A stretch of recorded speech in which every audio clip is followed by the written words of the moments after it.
The returning officer has declared the results for booth number 12. We have won by 500 votes. Jai Hind! But tonight, we rise. This is our time. In the spring of 2004, the Indian National Congress pulled off a massive electoral upset. They defeated the incumbent National Democratic Alliance, shocking political analysts and securing a clear mandate. The party's leadership immediately and unanimously selected their president to take the top job. Sonia Gandhi was poised to become the prime minister of 1 billion people. Then she publicly refused it. Her political opponents were stunned, and her own supporters poured into the streets, begging her to reconsider. Political leaders will spend their entire lives fighting for a chance at the executive office of the world's largest democracy. We have to ask why someone who won that fight would walk away from the prize. To understand the decision, we have to look at where she started. Born Antonia Mino in a small village in Alley, she moved to Cambridge, England to study English in 1964. There, she met a young engineering student named Rajiv Gandhi. After marrying Rajiv, she relocated to the absolute center of Indian politics, the New Delhi residence of her mother-in-law, Prime Minister Indira Gandhi. Despite the environment, Sonia kept herself completely removed from the public sphere. Even when Rajiv himself was thrust into politics and eventually became prime minister, she stayed focused on raising their children. For 5 decades, she lived at the absolute center of Indian governance, while treating the pursuit of power as something to be actively avoided. That boundary collapsed in 1991 when Rajiv Gandhi was assassinated. Without a member of the Nehru-Gandhi family at the helm, the Congress Party spent the next few years hemorrhaging senior leaders and splintering into factions. By 1997, the party was staring at total collapse. Senior members pleaded with her to step in, convinced that only a figure tied to the Gandhi legacy could unify the remaining factions. She joined the party as a primary member, and within 2 months was all-needed to president. Taking the job exposed her to a relentless line of attack. The opposition coalition hammered her over her foreign birth, arguing she was legally and culturally unfit to lead the nation.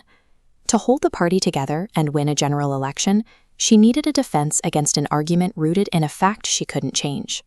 Declining the prime ministership in 2004 was a calculated strategic maneuver rather than an act of surrender. She nominated Manmohan Singh for the premiership instead. In a single move, she neutralized the opposition's entire strategy. Their attacks on her Italian origins instantly lost their political weight. By stepping aside, she also tapped into a deeply respected Indian cultural tradition of renunciation. Refusing the highest office granted her immense moral authority among voters and party loyalists. She had designed a new political framework. She realized she could steer the trajectory of the nation without ever occupying its executive office. To understand this bespoke architecture, look at the United Progressive Alliance's power structure. Prime Minister Singh managed day-to-day state functions, bureaucracy, foreign affairs, and the economy. Meanwhile, Sonia Gandhi chaired the Coalition and National Advisory Council, managing alliances and the ideological agenda. This division of labor was codified.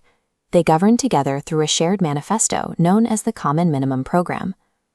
She successfully decoupled the heavy administrative burden of running the government from the ideological soul of the party. From her position on the National Advisory Council, she built out the Aam Aadmi, or Ordinary Man, platform that her coalition campaigned on. She presided over the councils that formulated a wave of rights-based legislation, including the landmark Right to Information Act and a nationwide rural employment guarantee scheme.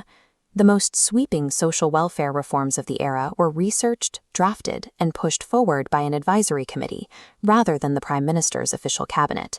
This dual power doctrine made her largely untouchable within the political landscape. Throughout the late 2000s, magazines like Forbes and Time consistently ranked her among the top 10 most powerful people on the planet. By the year 2013, she had become the first person to serve as Congress president for 15 consecutive years. She remained the party's ultimate stabilizing force. After stepping down in 2017, she was forced back into the role of interim president in 2019 to manage the fallout of 2 consecutive electoral defeats.